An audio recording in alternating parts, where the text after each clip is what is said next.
Bom, vamos lá. Aí agora o que eu quero fazer é... Opa!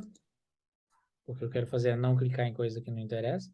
Eu quero fazer um exemplo bem básico de HTML e CSS, que é implementar esse layout aqui, que a gente chama de layout Holy Grail, é o Santo Graal. Por que Santo Graal? Porque tem o formato de uma taça. A parte de cima tem um header, Uhum. a coluna no meio, que é o pé, a haste do cálice, e um footer, que é o pé do meu cálice sagrado. E nas laterais sobra espaço para pôr conteúdo, para pôr barra lateral, navegação, propaganda, o que eu quiser aqui, né? Exemplo de sites que usam layout Holy Grail. Vamos ver aqui. Outlook, por exemplo. Aplicativos em geral usam, principalmente na web, usam isso demais. Então, aqui, por exemplo, é uma... Meu Deus, que isso? Eu quero visualizar Open Image. Ele não deixa. Cara, não teve jeito. Nossa, quero ver. Mas dá para ter uma ideia mesmo. Deixa eu ver aqui, por exemplo. Então, tem uma barra lateral, eu tenho um cabeçalho em cima, eu tenho uma barra lateral, uma coluna no meio, uma coisa no meio, né? Aqui, por exemplo, vamos ver se isso aqui Ele, tá. que ele lembra bastante o frame, né? Você criava Aqui. os frames, né? O frame 7 do HTML, mais uma vez, falando coisa de velho. Tem gente que não vai entender nada que a gente está falando, né? Tinha os frame sets, geralmente usava o Holy Grail estava ali. Era um cabeçalho comprido de um lado ao outro da tela. Exato. E tinha duas barras laterais e um miolo, que era onde ia o conteúdo, era na haste do cálice, né? E os menus do lado, né? Pezinhos, menus nas laterais. Às vezes o Holy Grail dava uma simplificada e tinha uma barra de um lado só e o miolo ia até o lado direito da tela, ou era uma barra do lado direito e o miolo começava no começo aqui do lado esquerdo, E né? tinha uma barra de rolagem no meio, né? Você rolava no meio, o menu ficava fixo. É, Tinha no umas coisas. que rolava ali. Mas o layout Holy Grail, modernamente, não precisa necessariamente ter uma rolagenzinha só no bloquinho do meio. Eu posso usar isso para fazer uma página de um post. Vamos ver aqui no G1, que não está nos pagando, mas vai servir de exemplo agora, que vamos ver uma notícia. Putz, eu não quero pôr política no vídeo. Pesquisa, números da pesquisa, só tem isso, né? E notícia ruim. Tá, aqui, tá menos. Então, aqui ele está escondendo a lateral. E aí Certo. a meiota fica mais limpa para ler. Mas ainda tem ali o topo, né? O cabeçalho, o miolo aqui sendo usado no meio. E lá embaixo, o rodapé Tem, está lá embaixo. O rodapé, ele carrega mais conteúdo quando eu rolo. Mas tem um rodapé tem, ali. tem um carrossel de notícias agora, né? É. Aí ele fica no final. Então, eu tenho o conceito do Holy Grail tá aqui. Vamos fazer esse layoutzinho aqui. Vamos? Recentemente, o Cristiano, na nossa comunidade, fez isso aqui, mandou para mim, ficou bem legal. Ele fez com grid, CSS grid, umas coisas assim mais modernas para fazer o layout usando o CSS mais, não mais elaborado, mas o mais moderno possível, né? E implementar com features novas do CSS. Mas vamos tentar fazer simples. Eu vou criar aqui uma pasta no computador, vou chamar de... não sei usar os comandos do Mac, mas vamos lá. Layout, Holy Grail. Vou pegar o Visual Studio Code aqui e vou abrir essa pasta no Visual Studio Code. Pronto, abri. Vou dar um zoom aqui e vou fazer esse layout aqui, começando pelo meu index.html, né? Você sabe que a gente pode sempre abrir esse index direto no navegador, né? Eu tenho aqui uma estrutura básica, né? Layout, Holy Grail. Usei um atalho aqui do Visual Studio Code para criar o esqueleto do HTML, vou por aqui, É rápido. BR, para começar a pôr o meu conteúdo aqui. Então, vamos lá. Eu vou tentar usar HTML mais semântico possível, certo? Então, eu vou começar com uma tag chamada main, que é o principal. Nessa tag aqui, na verdade, eu vou usar o main só para o miolo, que é o conteúdo. Então, eu vou colocar aqui, conteúdo principal. Vou colocar aqui num parágrafo, para ficar correto o meu código. Aqui eu vou pôr uma tag header, certo? E aqui eu vou pôr a tag nav, que serve para você marcar onde estão os links que você navega. Então, eu vou pôr aqui 3 links aleatórios. Vou colocar no link 1, link 2, link 3. Certo?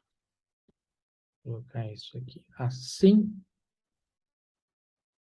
E esse é meu cabeçalho, a parte de cima.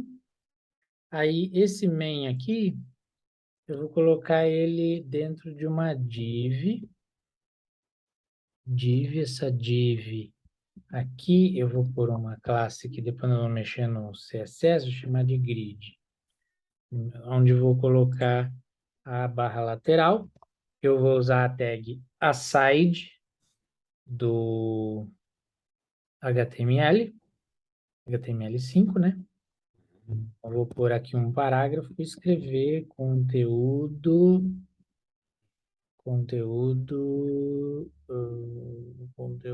secundário, certo? E aqui eu vou pôr um outro aside. Eu vou pôr aqui por exemplo, leia mais. Ok? E fora do grid, o meu grid vai servir para eu colocar lado a lado depois. Eu vou pôr uma tag footer, que é o rodapé. Aqui eu vou pôr um parágrafo e escrever rodapé do site. Não gostei de deixar isso em outra linha, então vou voltar a colocar numa linha só o meu parágrafo para ficar mais fácil de enxergar tudo, certo? Fiz meu HTML. Então, como eu disse, eu posso abrir isso aqui. Cadê a pasta? Tá aqui. Eu posso abrir isso aqui no meu navegador, né? E eu tô lá visualizando tudo que eu Isso. escrevi. Já tá ali. Legal. Importante, todo o meu HTML é válido, eu consigo navegar aqui com tab. Uhum. Tudo que é corpo do texto está marcado como parágrafo, com a letra P. O conteúdo principal está marcado, mesmo que eu não veja ele no meio, está marcado corretamente no meu HTML para ficar explícito para o site de busca, para o leitor de tela do usuário que não enxerga, por exemplo, o cego, para ferramentas assistivas que, por exemplo, queiram facilitar o usuário navegar direto para o conteúdo principal, por exemplo. Você já viu, tem site do governo que tem aquele linkzinho no topo, né? Ir para o conteúdo. Uhum. Você É. clica ali, às vezes a página rola um pouquinho, mas você já está vendo onde está o conteúdo. Na verdade, aquilo ali é para pessoas que, por exemplo, não têm todas as funções motoras da mão suficientes para usar um mouse e rolar a página. Ele pode usar o tab, ou ele pode falar para o computador: computador, vá para o conteúdo principal, ou computador, acesse o link e ir para o conteúdo. Se aquilo está marcado como um link, o computador tem como achar qual é o link que está escrito ir para o conteúdo. E aí ele consegue, em seguida, ir direto para o texto principal para facilitar o acesso para o usuário, não só conseguir enxergar onde está o conteúdo, mas para ele poder No- interagir com aquele conteúdo. Tem alguns sites, principalmente técnicos, né? Por exemplo, o site da Microsoft, quando você pesquisa algum conteúdo no Docs, né? Na parte de documentação, é, cada bullet ali, cada tópico, né, dentro de um mesmo documento, conforme você vai rolando a página, e ele vai mudando a barra de endereço. Então, se você for compartilhar aquele pedaço específico para que alguém visualize, se você quiser compartilhar, quando você envia o link, ele já abre exatamente no ponto que você quer visualizar, que a pessoa visualize, perdão. Então, Olha, você já tem essa marcação. olha como isso é um HTML extremamente simples. É do HTML isso, ó. Vou fazer aqui 3 títulos na minha página, tá? Fiz aqui. Tópico 1, tópico 2, tópico 3. Aí aqui eu posso pôr uns paragrafinhos, né? Tem aqui um texto e eu vou só duplicar isso aqui, certo? E eu tenho título, conteúdo, título, conteúdo, título, conteúdo. Como é que eu implemento essa feature de você ter um link que vai direto para um tópico específico? É só colocar um ID aqui no título. Que eu vou colocar aqui. Eu posso até reutilizar o próprio texto que está no título. Então, coloca aqui, tópico 1, ID. Tópico 2 e o outro ID, tópico 3. Não sei se vai dar para testar o exemplo assim. Ainda não dá. Eu teria que fazer o seguinte. Vou colocar aqui um macetezinho. Vou colocar um estilozinho CSS aqui. E todos os H1 vão ter uma margem enorme. Margem top de 500 pixels. Se fosse uma quebra de página, né? Uma quebra de página. E aí, olha lá, eu tenho uma distância entre eles, certo? Uhum. E aí eu vou adicionar aqui no endereço o hashtag tópico traço 2 e vou dar enter. Rolou, a página rolou para o tópico 2. Exatamente isso. Isso é Então, fantástico. isso só para exemplificar como é extremamente simples fazer o site ser acessível, tá? E como vale a pena. Olha como eu tornei esse site mais acessível, a navegação dos tópicos, para qualquer pessoa, não só para quem tem dificuldades motoras ou cegueira ou qualquer outra deficiência, qualquer coisa. Eu tornei isso fácil para todo mundo, é para compartilhar o parágrafo que eu quiser. É uma experiência, a experiência do usuário, né? Você está trabalhando uma experiência única, porque quem já nasceu utilizando esse recurso, muitas vezes não nota que esse recurso existe, ou que ele é um facilitador. Para quem vem dos primórdios, né? Que a gente está falando aí de ser mais velho, de ter pego aí o início de quase tudo, ou da maioria das coisas. Então, quando eu vejo pelo menos essas facilidades, eu prontamente fico muito grato a quem pensou nisso, a quem fez dessa forma. Sim. Ajuda muito. Tim Berners-Lee. Se você quiser acender uma vela, sei lá, no nome dele, tá? Então, eu fiz aqui um código HTML bem basicão, bem simples, tem um mínimo, porque o objetivo é a gente chegar nesse layout aqui, sempre parando para falar de acessibilidade. Eu sempre vou parar para falar disso. Pelo amor de Deus. entenda que acessibilidade é importante. E aí eu vou colocar meu CSS, né? Eu poderia colocar ele aqui dentro de uma tag style, né? Como eu já andei falando no vídeo anterior, mas eu posso fazer de uma coisa um pouco mais profissional, que é eu usar a tag link. Repare que o link, a tag link não tem o fechamento, né? Não tem o barra link, que nem as outras tags. Ela tem um atributo rel de relationship, que é o Uhum. relacionamento que esse arquivo externo vai ter com essa página. Aqui eu estou estabelecendo que esse link tem um relacionamento de style sheet, é a folha de estilo, ou seja, é o arquivo CSS que eu vou usar aqui. E eu vou passar o style.css, que é o arquivo que eu vou usar aqui. Eu vou criar esse arquivo aqui, style.css, agora ele existe. Vou colocar aqui do lado, caso eu precise visualizar novamente o meu HTML. E repare que eu já coloquei umas classes ali no HTML. Então, eu tenho o site header, e eu não sei nem se eu vou precisar estilizar, talvez só por uma cor de fundo para ficar bem visível. O grid e o site, De footer. certo? Mas antes, eu vou fazer umas coisas com o body aqui, que são muito comuns. Primeiro, eu vou colocar uma corzinha aqui qualquer, só para eu poder ver direitinho o que eu estou fazendo. E eu vou... aqui eu não preciso de cor, mas eu vou inspecionar aqui, botão direito, inspecionar elemento, passar o mouse no body.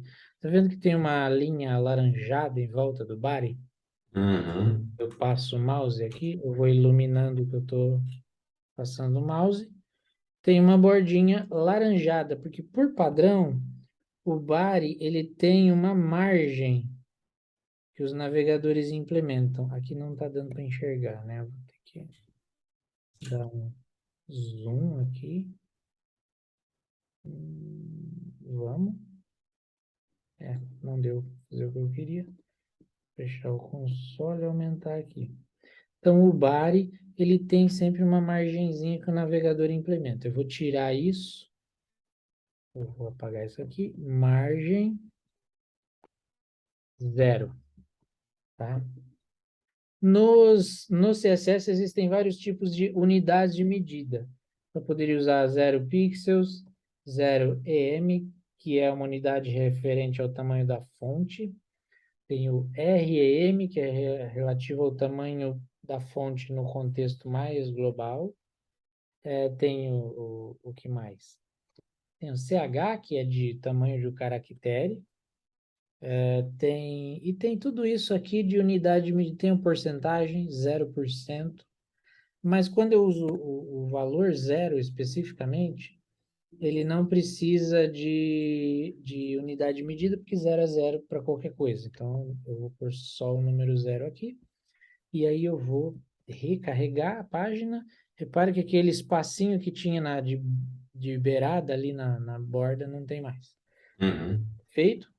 É o máximo que eu precisava. Eu vou aumentar a fonte. Font size, eu vou aumentar, sei lá, vou pôr aqui 22 pixels. Tô chutando, inventei um número qualquer aqui, há pouco, por 32. Uma dica de designer, tá? Múltiplos de Uhum. 8 é mais fácil de dividir. Então, 4 vezes 8, 32. Então, múltiplos de 8 é mais fácil, você consegue dividir por 2 mais vezes. Então, geralmente a gente usa 8 e 12. 12 é o número mais sagrado que tem do desenvolvimento web, porque 12 dá para dividir por 2, por 3 e por 4. Então é muito prático. E aí estou usando aqui esse tamanho de fonte, funcionou.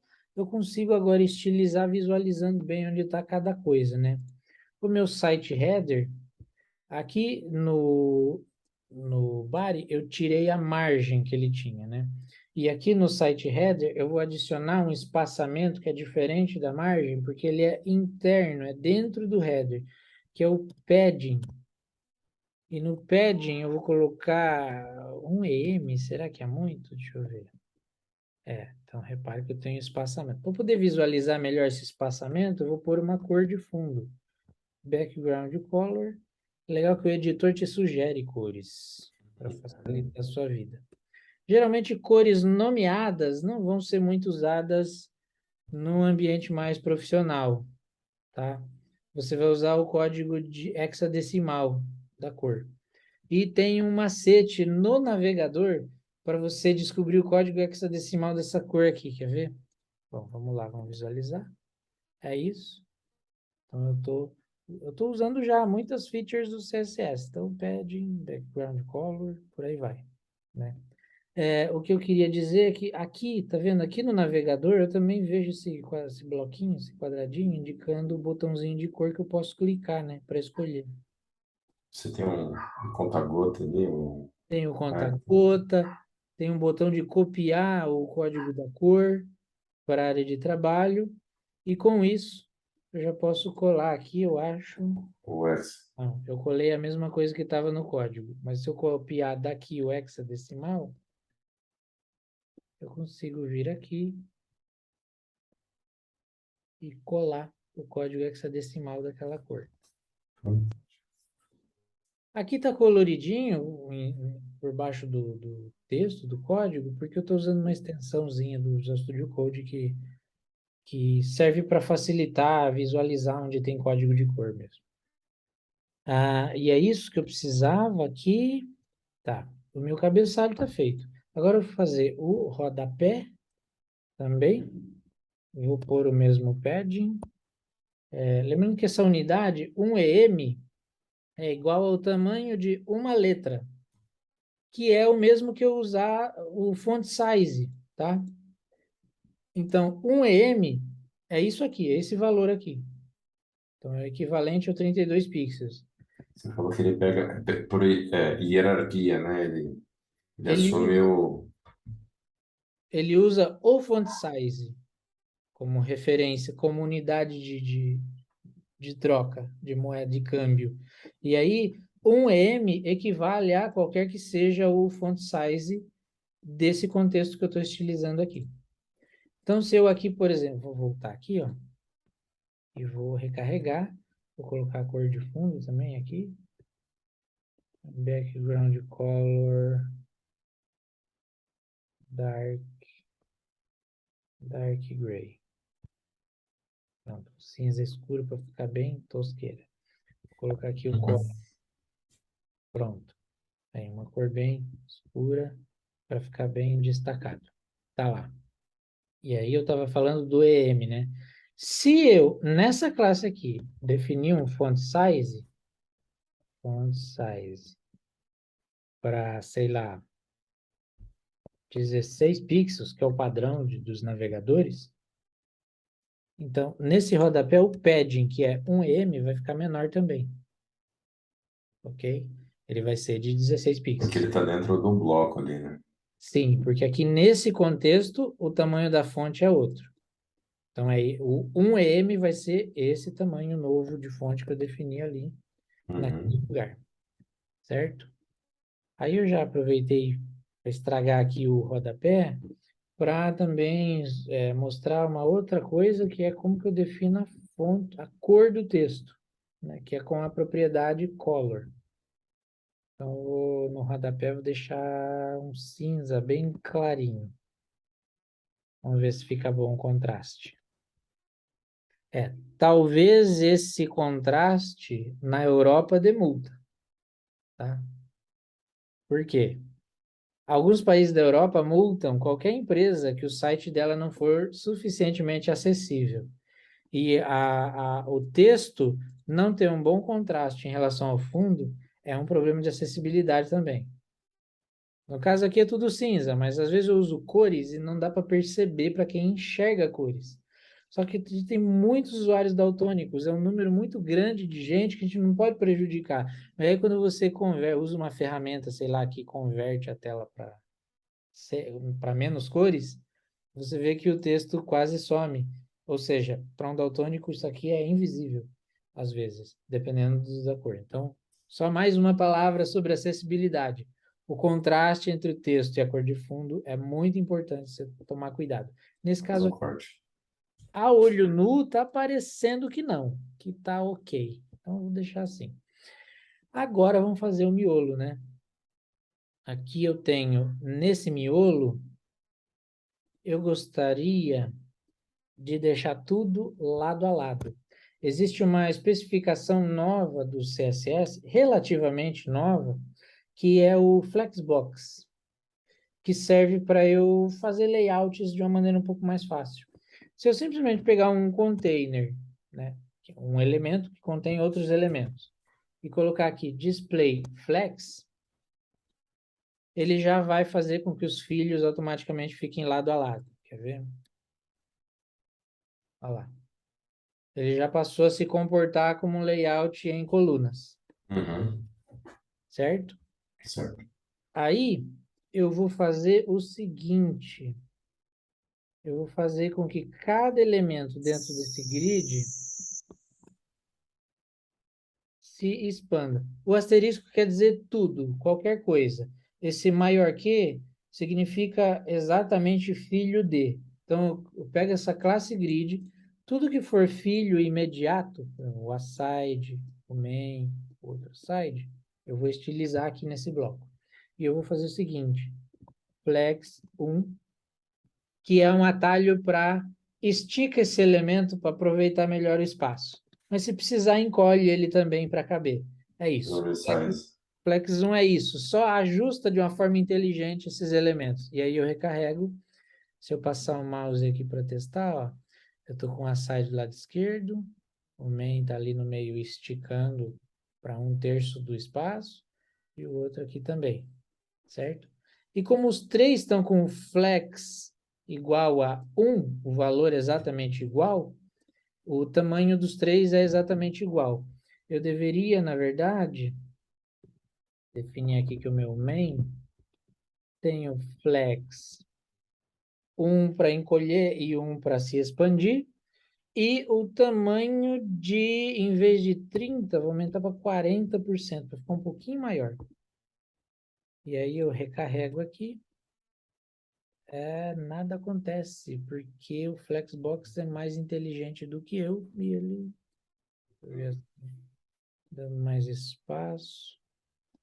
Aqui está com 432. Eu teria que definir um por um valores diferentes de menores do que 40 para ter alguma diferença aqui. Não vamos entrar no Flexbox agora, eu quero só finalizar o Holy Grail, que cada um desses elementos tem Ali você selecionou o Flex, mas ele tem um Flexbox naquela lista, né? o Display Flex. É que eu acho que tem o Flexbox, né? Tem o Flex. Flexbox é de alguma especificação mais antiga, Ah, tá bom. que depois virou só Flex. Bem, perfeito. O Inline Flexbox quer dizer que eu vou ter um container de Flexbox que, em relação aos seus vizinhos, vai funcionar como se fosse inline. Então, ele vai ficar dentro. Como uma letra funciona dentro do texto, ela se É, ajusta no meio ali, é a mesma coisa, sei. como um inline.